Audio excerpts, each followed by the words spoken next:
đầy đủ nó cũng ngắt rồi phê nói mà là cứ tô cột thế này.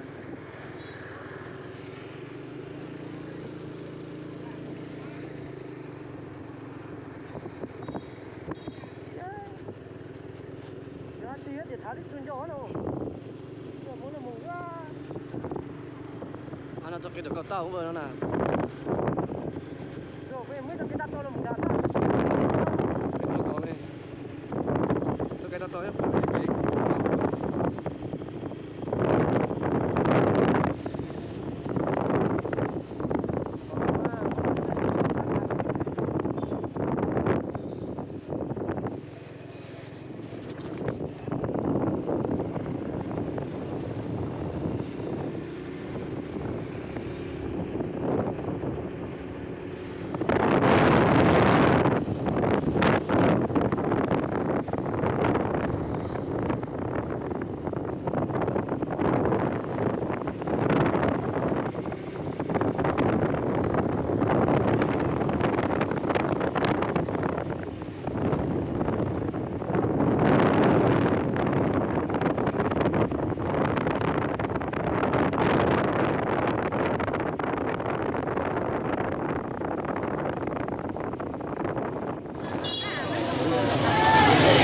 Giang An Giang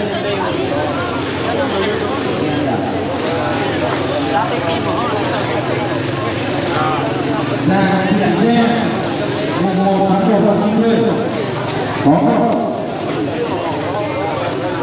Và AZ 29 tháng 11 năm 9 quả lại.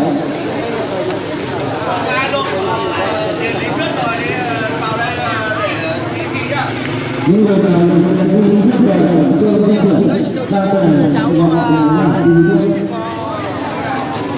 lính AZ 19 tháng 6 năm 94 có không?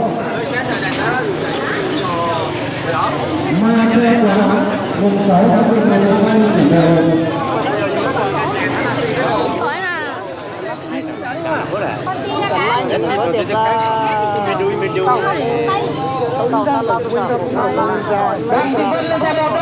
sao chạy tới cũng phải giả rồi.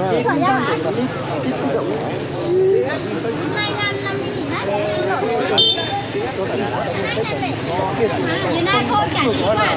Thảo có tuổi rồi này. Đây là bao rồi Tần Lão Tả 1990 dừng sáng ra sát xe số 2. Anh em ở đây có ai có tiền để không?